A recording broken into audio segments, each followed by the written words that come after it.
Muy buenas tardes, sean todos bienvenidos. Mi nombre es Ana Lucía Macías, directora nacional de Patrimonio Cultural del Tecnológico de Monterrey. Agradecemos al Festival Internacional Santa Lucía por este espacio para compartir con todos ustedes. Nuestra institución custodia, preserva, conserva y difunde colecciones patrimoniales que reflejan la historia, creatividad y el desarrollo científico y tecnológico de México. Ejemplo de este tipo de colecciones son los videos que acabamos de presentarles. El video 1 presenta la colección de 32 manuscritos en lenguas indígenas y el segundo video, las capitulares de los impresos del siglo XVI que pertenecen a la colección Impresos Mexicanos del siglo XVI, del cual se cuenta con el privilegio del Registro Memoria del Mundo para América Latina y el Caribe por parte de la UNESCO, esto en coordinación con la Biblioteca Nacional de México. Ambas colecciones se encuentran resguardadas en la Biblioteca de Colecciones Especiales Miguel de Cervantes Saavedra del Tecnológico de Monterrey. Estos videos fueron realizados por alumnos del Tecnológico de Monterrey.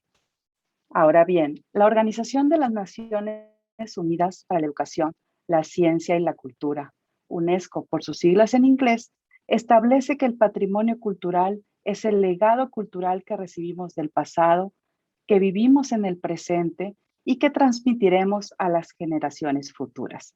El día de hoy compartiremos algunos temas en torno al patrimonio cultural, desde la muestra de algunas obras emblemáticas de nuestra colección, interpretaciones o lecturas en torno a ellas, así como finalmente las acciones que estamos llevando a cabo para compartir estas colecciones con nuestra comunidad en general.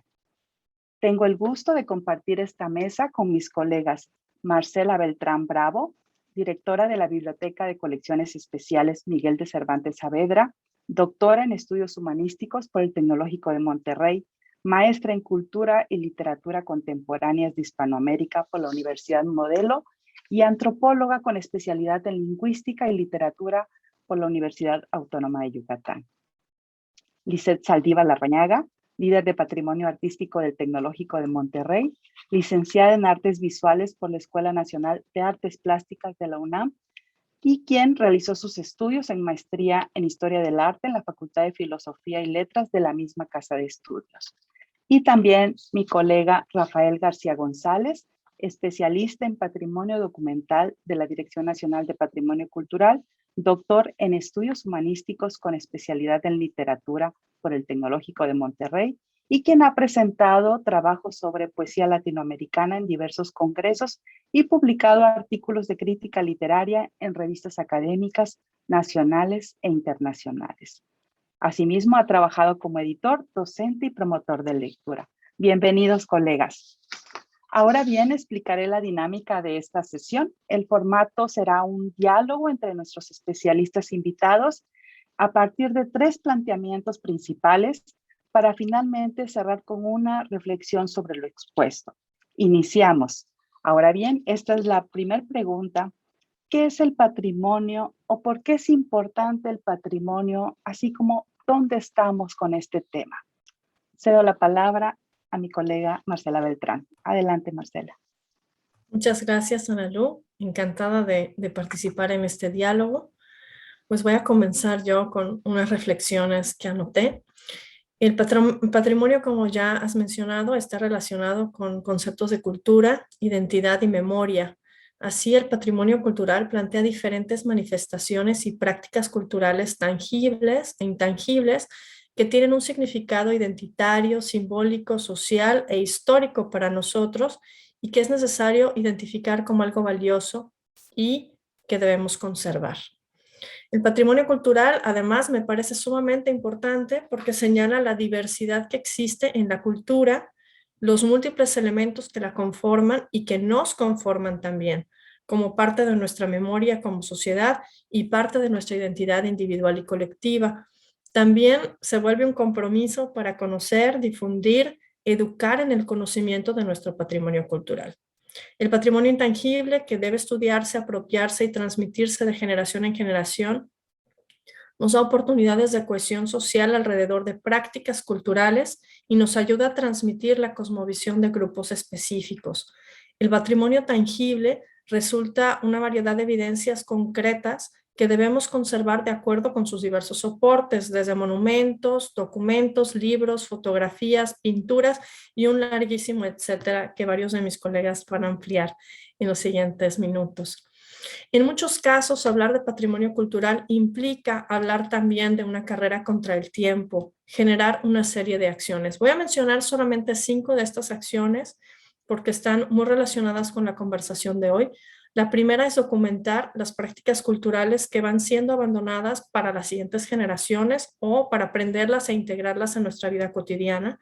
La segunda es conservar los documentos conformados por material orgánico, por tintas que se van borrando, por cubiertas que ceden, por hilos que se rompen. La tercera es detener el deterioro de, por ejemplo, fotografías en positivo o en negativo. La tercera es restaurar monumentos, edificios, murales, pinturas, a fin de que puedan seguirse apreciando de la manera más cercana a la original. La cuarta es tratar de preservar al menos el contenido de lo tangible a través de la digitalización. Y por último, la quinta, poner a disposición de todo el mundo dicho contenido, porque para todos y de todos es el patrimonio cultural. Muchas gracias. Muchas gracias, Marcela. Sin duda, estos son los temas que constantemente nos gusta reflexionar y también cómo podemos a su vez compartir el patrimonio que custodiamos. Muchas gracias por tus palabras. Ahora le cedo la palabra a mi colega Rafael García. Adelante, por favor, Rafael. Ok, buenas tardes. Sí, fíjate, el patrimonio cultural es en buena medida, casi siempre lo relacionamos con una herencia, ¿no? Con una herencia que es algo que recibimos, pero a la vez algo que tenemos que conservar y transmitir a alguien más. Casi cualquier objeto de patrimonio cultural tiene que ver, ahorita hablaban de los valores identitarios, ¿no? Y la identidad, o sea, la manera en que entendemos qué somos, tanto como un grupo, como humanidad, como un grupo social específico, tiene que ver casi siempre con una historia que nos contamos y los objetos de patrimonio cultural son muchas veces los elementos que nos permiten contarnos esa historia, ¿no? A veces las cosas que sabemos no es tanto porque así haya pasado el pasado, sino sabemos las cosas que más se conservaron, ¿no? Lo que más se resguardó es la historia que nos contamos. Por eso es a veces tan importante cuando se encuentra un documento nuevo que nos permite entender vamos a decir, la parte de la historia que no sabíamos o el lado de la historia que no conocíamos, muchas veces lo podemos entender a partir de un documento que no sabíamos que estaba conservado y que alguien ya pudo interpretar o que alguien pudo acceder a él. Y por eso también es tan grave cuando se pierde cualquier documento, vamos a decir, manifestación de patrimonio cultural tangible o intangible que se pierda. Es una parte de la historia y por lo tanto una parte de la identidad que ya no nos podemos contar, que ya no vamos a poder recuperar o volver a ella.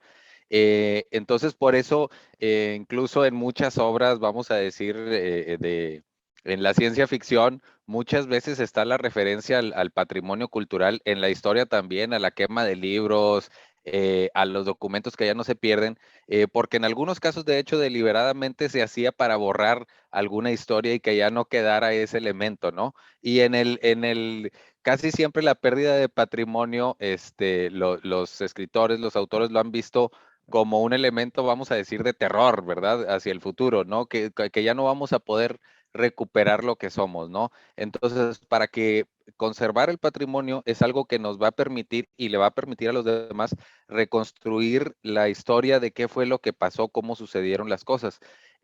Por eso es tan importante conservar la mayor cantidad posible. Nunca se puede todo porque ahorita decían es una carrera contra el tiempo y a veces también contra el espacio, ¿verdad? Porque a veces lo difícil es gestionar los espacios para conservar los materiales y las condiciones. Entonces, pero lo importante creo del patrimonio cultural es eso, ¿no? De qué es lo que nos permite generar una narrativa y conservarla y reinterpretarla en el futuro, ¿verdad? Muchas gracias, Rafael. Definitivamente, y me quedo con esa manifestación de nuestra historia que es el patrimonio cultural y esa carrera que también mencionaba Marcela y ahora tú, contra el tiempo y también contra el espacio, definitivamente. Pues muy bien, ahora cedo la palabra a mi colega Lizeth Saldívar. Adelante, por favor. Gracias, Analu. Pues yo creo que, bueno, coincidimos mucho con lo que dice Marce y Rafa. Sin duda, pues el patrimonio es como la suma de testimonios, ¿no? De la diversidad, de esto que se genera dentro de un contexto social, geográfico específico, pero que de alguna manera también va, pues digamos, como concatenándose hacia afuera, ¿no? Va de lo más pequeñito hacia afuera. Y pues se va siendo relevante en tanto que se reconozca ese valor por parte de la gente pues que lo creó o que lo tiene en su haber, ¿no? Donde, pues bueno, estos objetos son representaciones en muchos casos de tradiciones, pero también son legados, ¿no? Y son bienes, le llamamos bienes culturales a todo eso que digamos queda de este paso de la cultura en procesos sociales, ¿no? Y bueno, históricos, que son relevantes para ese contexto de esa gente, ¿no? De una sociedad, de un grupo social. Pero también son todos estos objetos científicos o artísticos, y pues también está el patrimonio natural, ¿no? O sea, todo esto está como, es muy grande, es muy amplio el término del patrimonio cultural, aunque lo natural en algunos casos pues también está, digamos, como catalogado de otra manera, pero finalmente hay una relación como muy profunda en muchos casos con la cultura, ¿no? Y la naturaleza.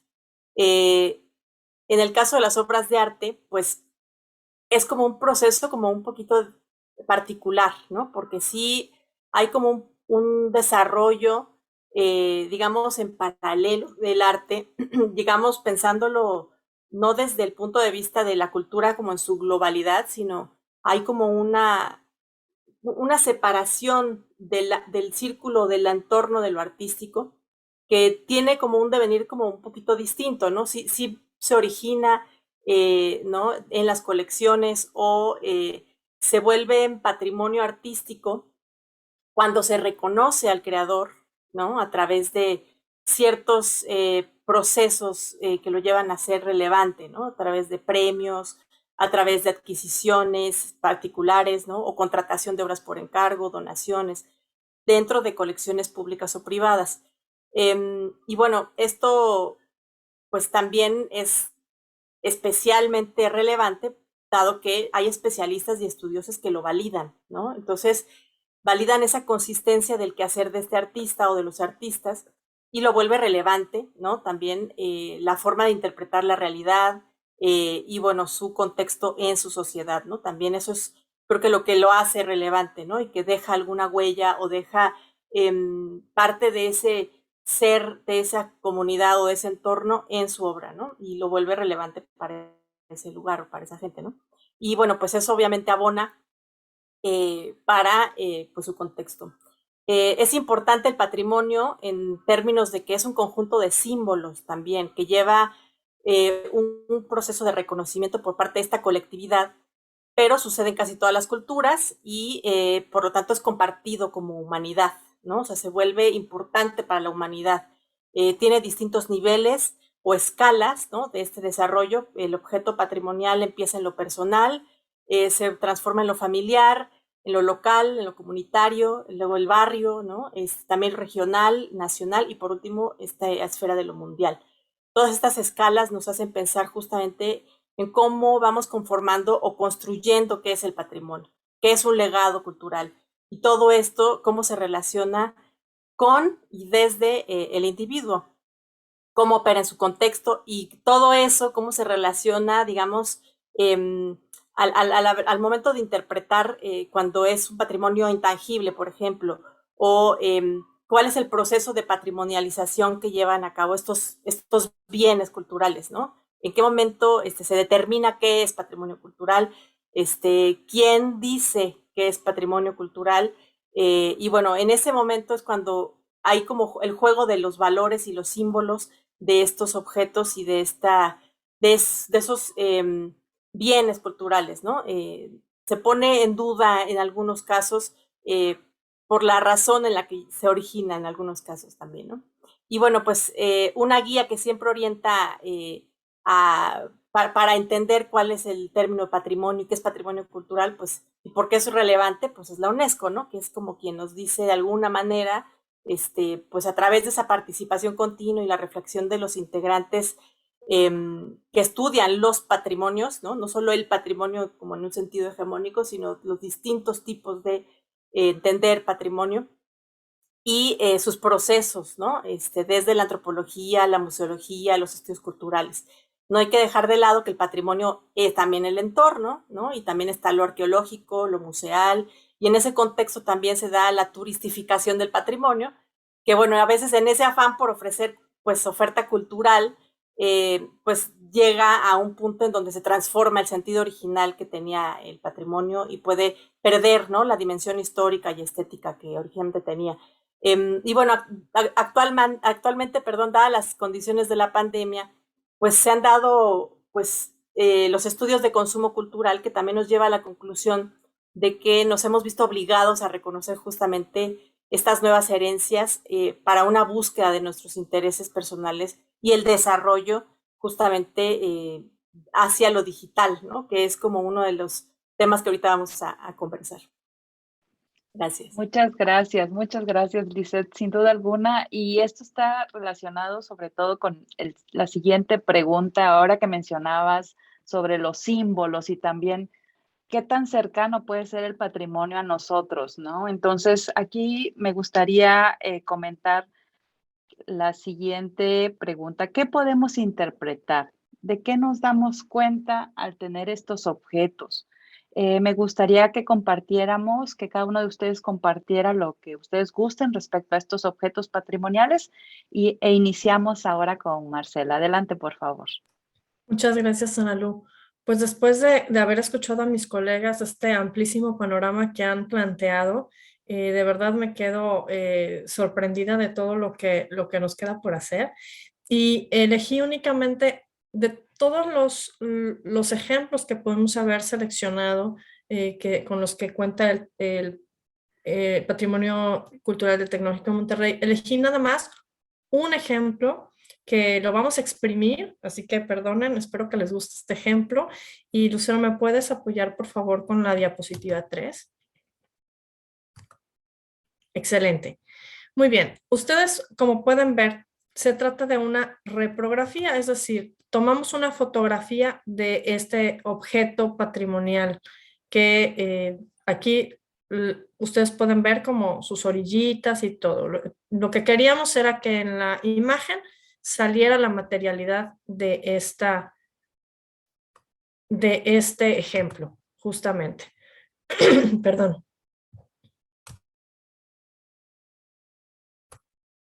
Muy bien. Ay, perdón, ya.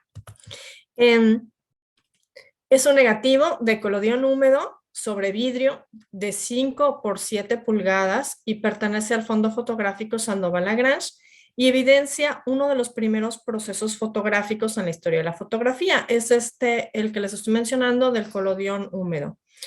Este proceso se comenzó a utilizar a partir de 1850.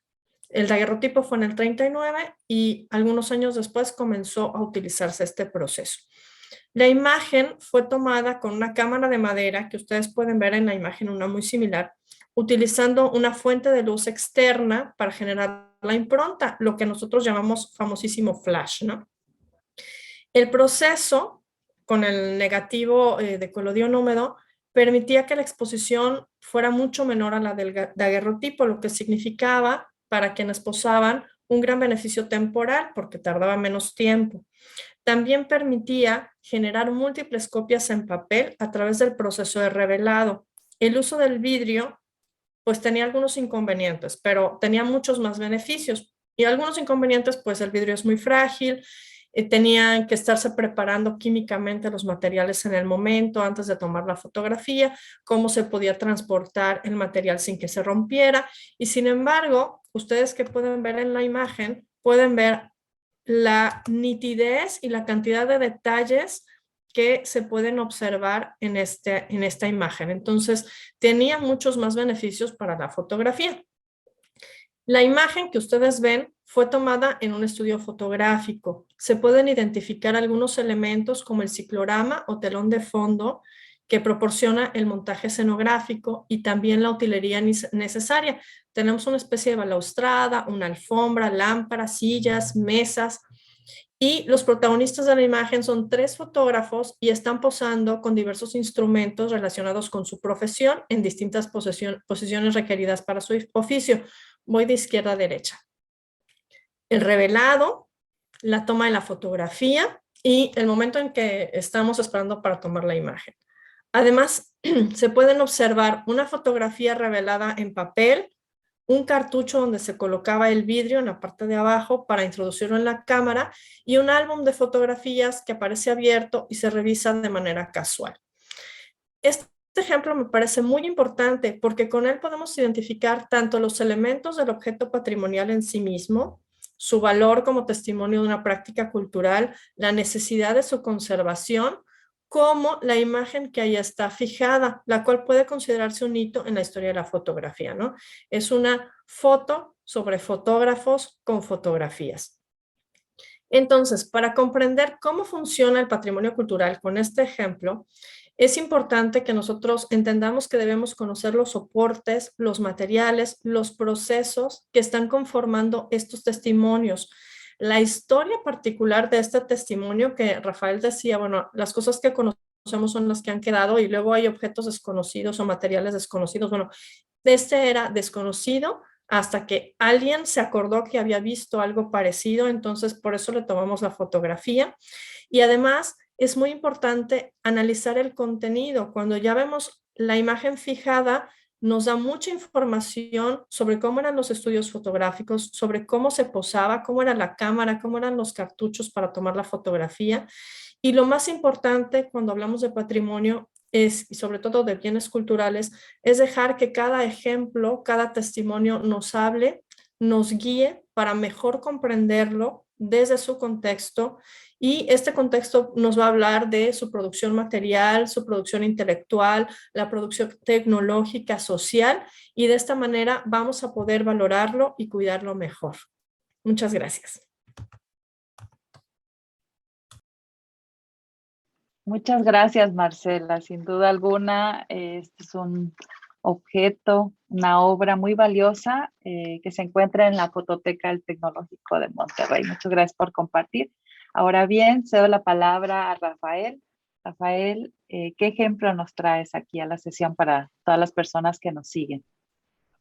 Ok, bueno, el ejemplo que traje, si lo pueden mostrar, se llama Instrucción Náutica para el buen uso y regimiento de las naos, su traza y gobierno conforme a la altura de México, de Diego García del Palacio, publicado en 1587. Esta es una obra que forma parte del Fondo Salvador Ugarte y también está en la Biblioteca de Colecciones Especiales Miguel Cervantes Saavedra en Monterrey. El documento completo se puede consultar en el repositorio institucional del Tecnológico de Monterrey. Y bueno, este documento por ahí tiene varias imágenes, aquí solamente seleccioné alguna, relacionadas con compases, astrolabios, tiene listas, tablas, que en su momento, bueno, ya era toda una innovación editorial poner este tipo de imágenes. Si quieren, ahí yo creo que con eso es suficiente para proyectar. Entonces, les decía, esa obra publicada en 1857 tenía como propósito aplicar las teorías de navegación, pero a la vez adaptarlas a la latitud de México. Entonces, es muy interesante porque la obra muestra muchas, vamos a decir, cómo se pensaba, ¿no? Y por un lado tiene, sí, la parte científica, pero la obra empieza con una explicación de los astros, que era muy importante para la navegación, pero en relación con el cuerpo y el alma. Entonces, vemos que en esta época la ciencia y la religión no estaban tan separadas como las tenemos actualmente. A un lado es un libro extenso, entonces a un lado tiene anotaciones y referencias que algunas que conducen a obras de Cicerón, otras conducen a la Biblia, entonces tiene una serie de referencias muy diversas y además es una obra que está escrita en formato de preguntas y respuestas. Muchas de las preguntas están hechas pensadas como que, bueno, ¿qué hago si me toca una tormenta en esta parte y la tormenta viene con tal dirección?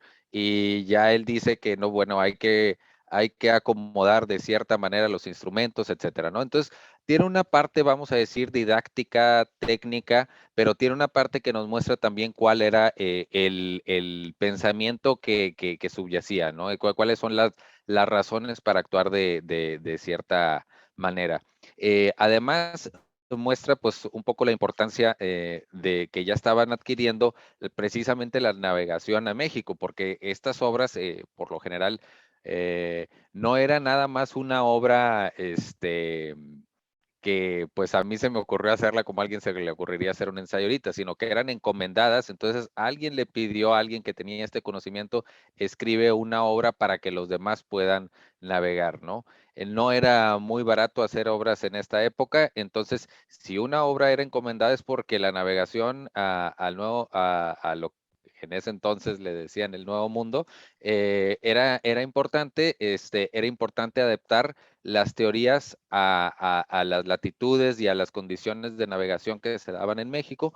Y bueno, por último, cuando se analizan incluso algunos de las formas en que se imprimían, las tipografías, etcétera, ya también nos dicen un poquito de la época, porque es una obra que ya estaba escrita, bueno, aunque hay por ahí, como vieron, la ortografía no es igual que la actual, pero ya estaba escrita en castellano y no en latín como muchas otras obras de unos pocos años antes. Estaba escrita en castellano, o sea, ya nos dice a qué público iba dirigido. Y bueno, en esta, además, si se analizan en el siglo XVI, muchas de las obras tenían que ver con la navegación, con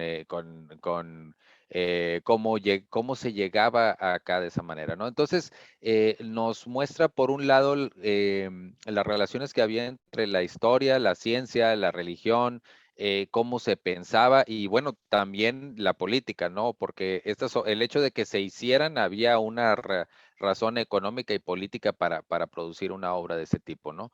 Entonces creo que nos puede mostrar cómo hay distintos elementos que se relacionan en la producción de una obra, de un libro, y creo que eso nos permite entender, aunque, bueno, yo no sé mucho la verdad es que no sé muy poco de navegación, pero nos permite entender un poco cómo se pensaba también en esta manera, ¿no? La justificación y también esta didáctica de preguntas y respuestas, ¿no? La necesidad de hacer libros prácticos y que fueran sencillos, que aunque tenían referencias, vamos a decir, eruditas, por otro lado, trataban de conservar un sentido práctico.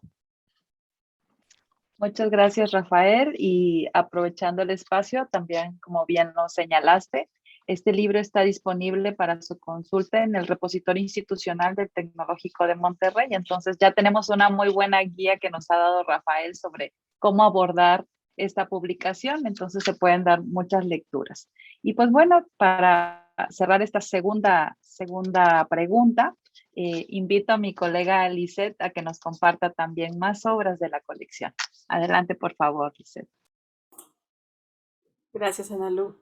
Pues si quiere, Lucero, ¿nos puedes apoyar con presentar la diapositiva? Muchas gracias. Bueno, pues yo elegí presentar 4 obras de 4 artistas distintos, justamente para hablar de estas diásporas de los artistas en una época en la que México estaba en un proceso de construcción y de, pues, ajuste, ¿no?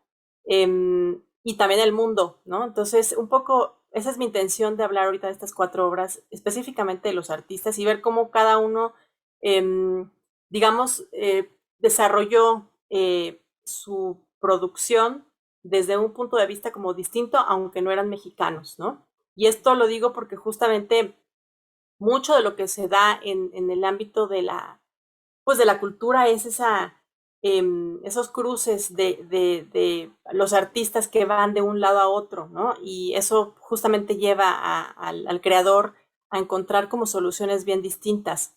Y a veces es el origen de alguien, de algún artista, es viajar a otro país justamente para nutrirse de otras cosas y producir algo distinto, ¿no?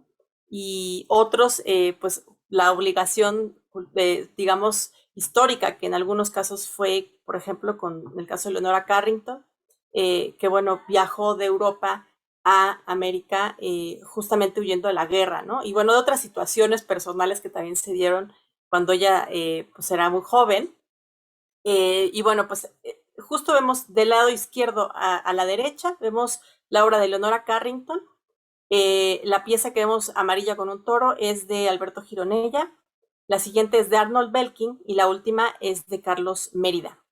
Y bueno, pues puse así separadas estas en 2 bloques, justamente Leonora Carrington y Alberto Gironella, porque me parecen como relevantes los artistas en el sentido de que se volvieron mexicanos. O sea, nosotros ya los conocemos como artistas mexicanos, pero de origen, pues, otro, ¿no? O sea, su origen fue, en el caso de Leonora Carrington, inglesa, y del caso de Gironella, pues, español, bueno, catalán. Entonces, es curioso porque su obra, a pesar de que cuando llegan a México, pues se vuelven mexicanos y participan dentro del contexto cultural, pues más refinado, por así decirlo, pues su obra fundamentalmente sigue siendo pues el origen de donde vienen. O sea, lo que representan y lo que pintan y lo que hacen está embebido de toda su historia personal y de su cultura. Y bueno, en el caso de Leonora Carrington, ella convivió con los surrealistas, ¿no? Se dice y se ha leído su obra desde el punto de vista del surrealismo. No obstante, ella nunca aceptó que que ella era artista surrealista, ella hablaba de sí misma y hablaba de otras cosas, ¿no? Pero la forma en la que se planteaban sus obras o las que, como ella la hacía, pues de alguna manera, pues sí te lleva a interpretar los elementos del surrealismo, ¿no?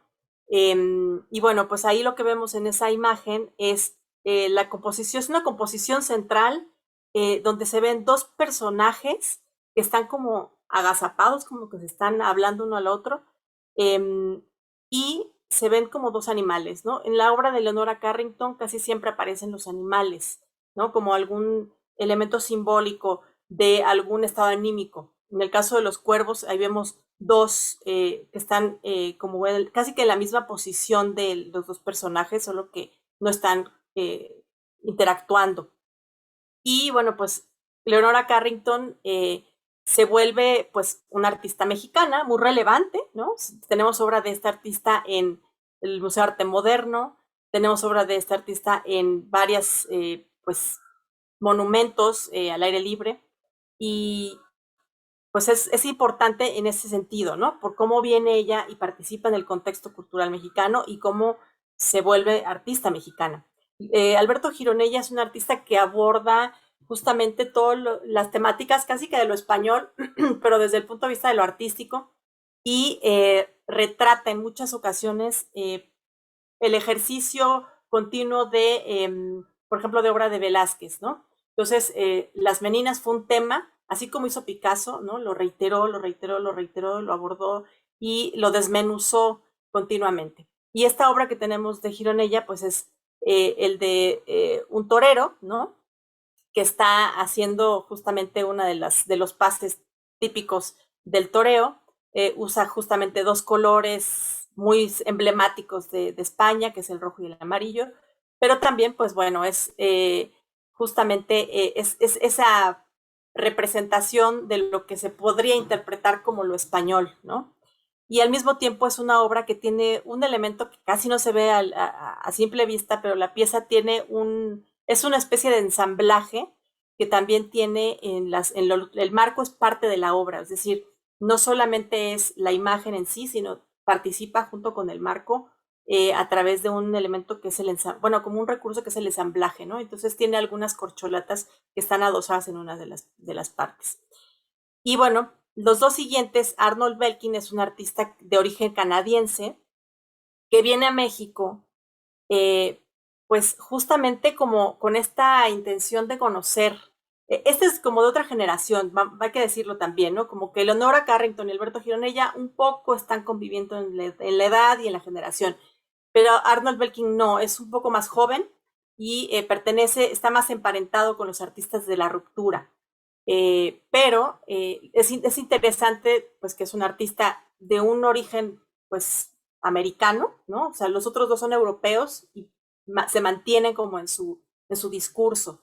Y los otros dos son americanos. Arnold Belkin es canadiense y Carlos Mérida era guatemalteco.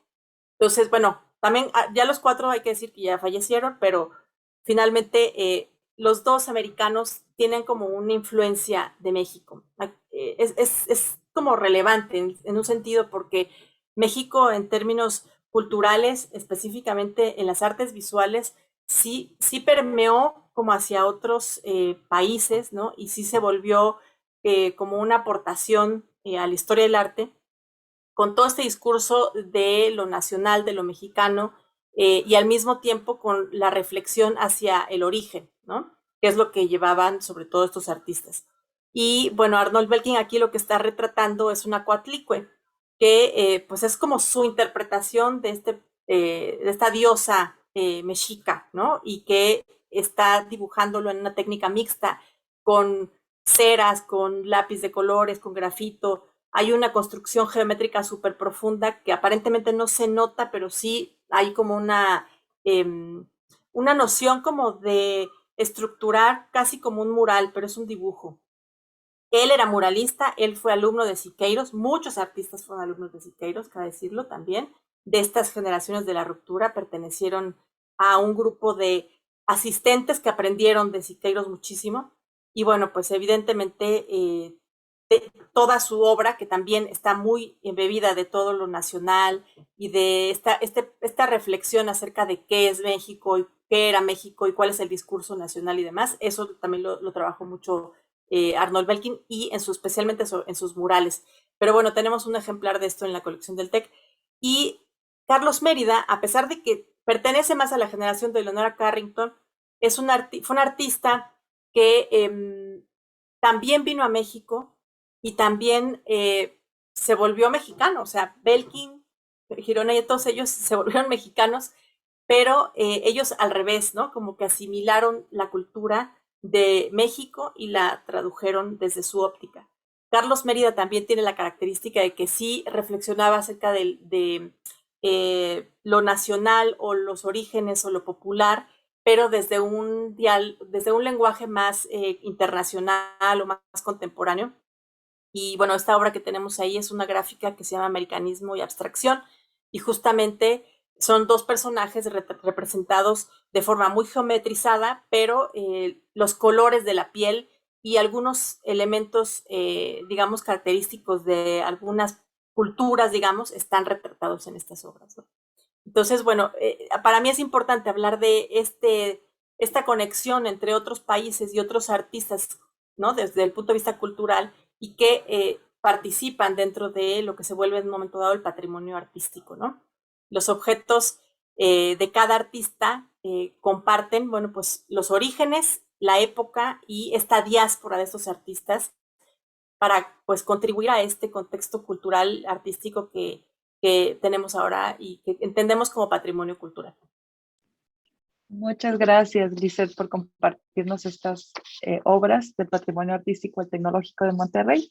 Y finalmente tenemos la siguiente pregunta, que más que nada es una solicitud de que compartamos con la audiencia qué estamos haciendo nosotros como área de Patrimonio Cultural en el Tecnológico de Monterrey y hacia dónde vamos. Adelante, por favor, Marcela. Iniciamos contigo nuevamente. Muchas gracias, Ana Lu. Bueno, voy a decir las siguientes acciones que yo creo que han sido clave en el patrimonio cultural. Son tres las que voy a mencionar. En primer lugar, considero primordial el hecho de que estamos asegurándonos que el patrimonio cultural se encuentra en condiciones óptimas de resguardo, es decir, espacios debidamente acondicionados, inertes, con control de iluminación, temperatura, humedad e inclusive control para su consulta también. En esta nueva normalidad, además, es importantísimo comprender cuáles son los lineamientos que nos permitan visitar los espacios culturales y cumplir estos lineamientos. Pero pues ya empezamos nosotros, bueno, ya tenemos algún tiempo revisando justamente estas condiciones de resguardo.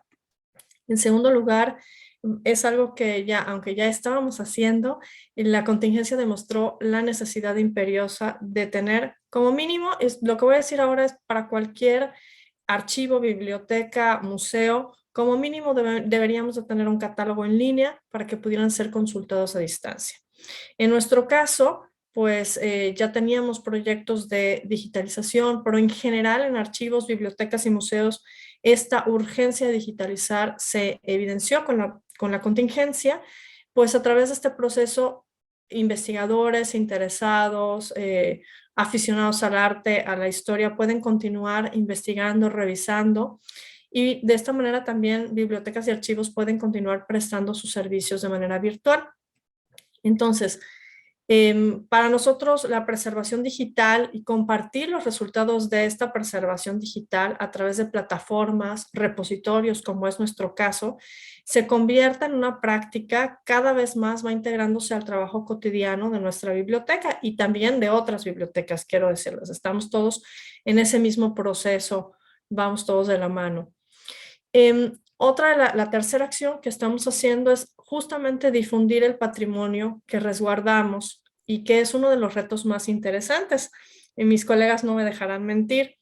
Nuestro reto es cómo acercar un libro de 1476 a los estudiantes del siglo XXI, por ejemplo, o cómo explicamos los procesos de impresión y revelado en un momento en el que el papel es virtual, o sea, todos escribimos en una hoja en blanco, en una computadora, y todos contamos con una cámara en el celular.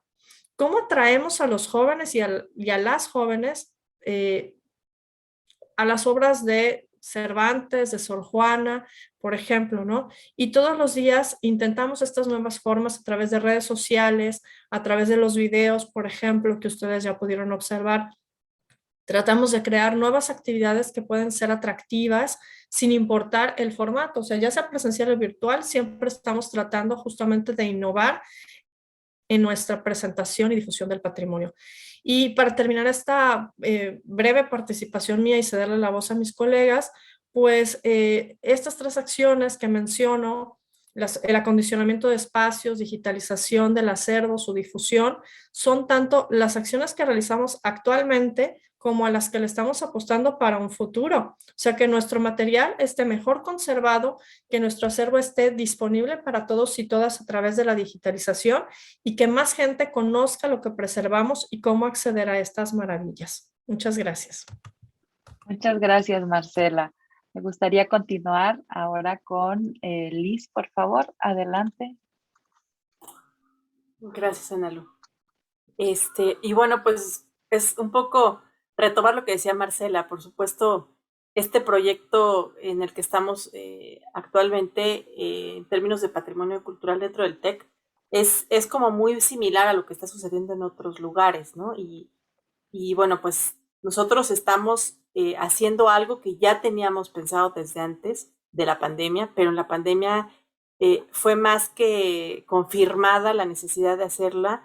La preservación digital implica hacer una catalogación de todo lo que se tiene, ¿no? Y obviamente hacer investigación para saber cómo se va a catalogar, porque no necesariamente todos los que estamos involucrados en el patrimonio cultural somos especialistas específicamente en catalogación, ¿no? O sea, somos transdisciplinarios de alguna manera, estamos aprendiendo de una cosa y de otra, y la catalogación específicamente es una labor que normalmente la llevan a cabo las bibliotecas.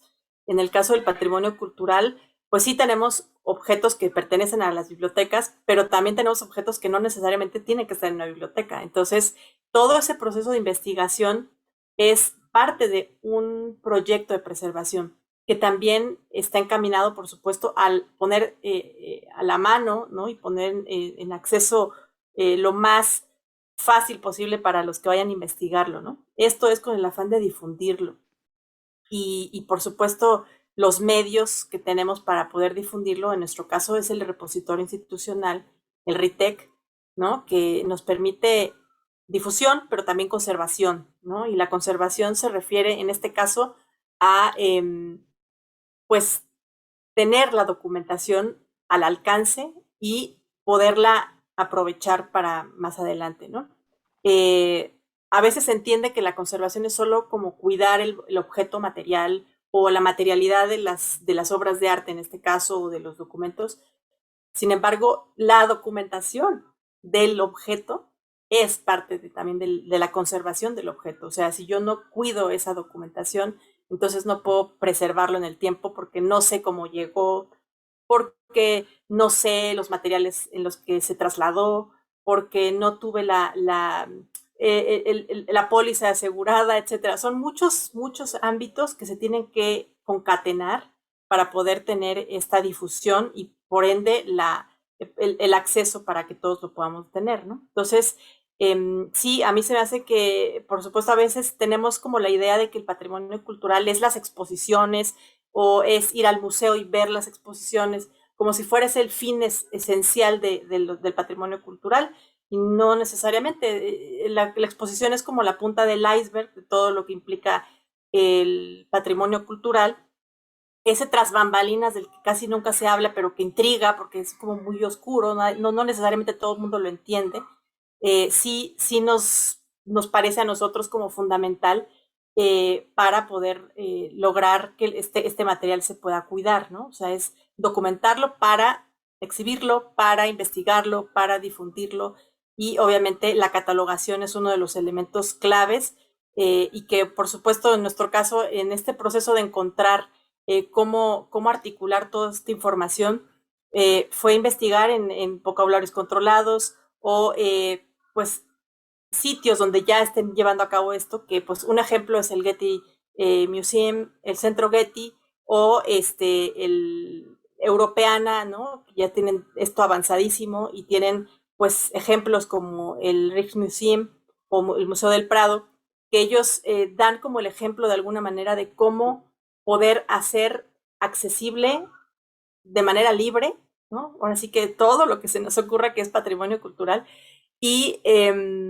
no dejarlo en una página web, que ese es como el cambio también de chip que creo que nos está dando la pandemia, que no sea el portal de una página web el lugar donde vas a poner como una exposición nada más, sino que es el repositorio en sí mismo de lo que tú tienes como patrimonio cultural y que tenga posibilidad de ser usado para investigación, no solo para recreación.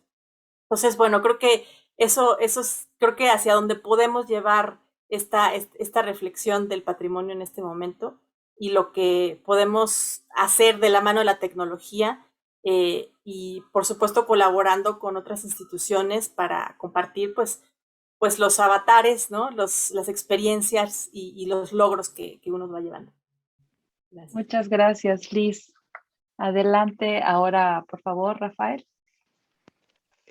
Sí, muchas gracias. Bueno, a ver si Lucero me puede ayudar a mostrar un documento. Nada más que este es un ejemplo de los que estábamos comentando ahorita del proyecto de preservación digital. Este es un ejemplo que actualmente está en el repositorio institucional de uno de los documentos del Fondo del Archivo Histórico de la Real Caja de Zacatecas, que pertenece a la colección Amigos de Zacatecas, en comodato al Tecnológico de Monterrey. Ahí este es un ejemplo acá de la primera página, es un bono de la Tesorería del Estado. Este es de la época de, más o menos, muy cercano a la época de Maximiliano, este documento del Segundo Imperio. Pero bueno, si quieren, yo creo que con eso es suficiente de proyectarlo, pero eso es un ejemplo, y ahí en el repositorio institucional lo pueden revisar completo junto con varios, ya en este momento ya hay más de 1000 documentos y todavía falta mucho más que se está digitalizando, catalogando y poniendo en acceso al público, ¿verdad? Porque bueno, se conserva más lo que se comparte que lo que se queda a veces nada más en una sola institución, ¿verdad? Porque cuando la gente se entera, investiga, hace conexiones de este documento con otros, muy probablemente algún historiador podrá entender mejor explicar y entender mejor este documento cuando lo relacione con otros documentos del estado de Zacatecas, etcétera. Pero, y bueno, esta es una de las primeras que ya por ahí comentamos, ¿no? Los proyectos de preservación digital para sí conservar de la mejor manera, pero también compartir de la manera y dar el acceso a la mayor cantidad de gente posible y que se permita tener información con respecto al documento, para que nos dice más el documento mientras más información tengamos de él. Por otro lado, otra de las cosas en las que estamos trabajando en Patrimonio Cultural del Tecnológico de Monterrey son proyectos de vinculación académica a través de semanas TEC, semanas y semestres y etcétera, que son experiencias académicas donde los alumnos tratan de generar proyectos con el patrimonio cultural. También hemos tenido algunas actividades, muchas visitas, ya hay materias en los planes más nuevos del de estudio más nuevos del Tecnológico de Monterrey, hay materias que hablan del patrimonio cultural de México, hay otra materia de imaginarios culturales de México, donde, bueno, tratamos de que los alumnos conozcan, que se sensibilicen. Hay una parte que hacen específicamente los docentes, pero nosotros como dirección tratamos de acercarnos a los profesores, etcétera, para que se aprovechen estas materiales al interior del TEC, tanto por profesores como por alumnos, también con las maestrías que ya se tienen en el TEC en humanidades digitales. Luego, como ahorita comentaban, hay otros proyectos interinstitucionales. Hay proyectos que se han hecho con la Escuela Nacional de Conservación, Restauración y Museografía de Lina para compartir conocimiento a veces entre docentes. Hay aspectos donde ellos nos pueden compartir bastante sobre el conocimiento. Entonces, tratamos de trabajar con eso y con otras instituciones. Por ahí próximamente se harán más anuncios de eventos que estamos haciendo con respecto a la conservación, el patrimonio digital, etcétera. Pero sobre todo trabajar con otras instituciones para que también los docentes y por supuesto los alumnos de otras instituciones nos conozcan y podamos compartir conocimiento, pero también que puedan tener acceso abierto. Ahorita, por ejemplo, el que comentaba, el repositorio está abierto a cualquier persona, no necesita pertenecer al Tecnológico de Monterrey. Y bueno, creo que por último pudiéramos mencionar en la divulgación, tratar de, bueno, pues además de participar en charlas como esta, en la página tenemos una página que es tec.mx diagonal patrimonio-cultural, donde, bueno, hay información sobre lo que hacemos en patrimonio cultural, pero también cada mes seleccionamos una obra que mostramos al público, hacemos algunos anuncios en distintos medios, a veces con los alumnos generamos videos como los que vimos al principio por aquí y tratamos de ponerlos a disposición del público. O sea, tratamos de generar proyectos para dar a conocer estos materiales y que se puedan accesar por cualquier parte del mundo, ¿no? Creo que en esas áreas son las que estamos trabajando sobre todo. Muchas gracias Rafael, y muchas gracias a todos mis colegas por sus aportaciones. Me gustaría cerrar esta sesión comentando que custodiar colecciones catalogadas como patrimonio cultural representan, como ustedes pudieron ver, un gran privilegio y a la vez una gran responsabilidad que detona en acciones de preservación, conservación, difusión, así como de vinculación académica interna y externa. Esto nos mantiene atentos a la generación de estrategias en distintos rubros que abonen a estos objetivos y retos y que nos permita servir a nuestros diferentes públicos. Un ejemplo de esto es el proyecto que ya mencionaron mis colegas de preservación digital. Todo esto nos permitirá que nuestras colecciones se conozcan, se estudien, se investiguen por un público cada vez mayor. Les invitamos a que visiten nuestra página web en donde podrán conocer un poquito más, como bien lo mencionaba mi colega Rafael García. Podrán conocer acerca de las actividades que estamos haciendo para compartir estas colecciones. Agradezco finalmente a mis colegas por compartir con nosotros, al Festival Internacional Santa Lucía por darnos este espacio y a todos ustedes que nos siguieron a través de las redes sociales. Muchas gracias, que tengan una excelente tarde.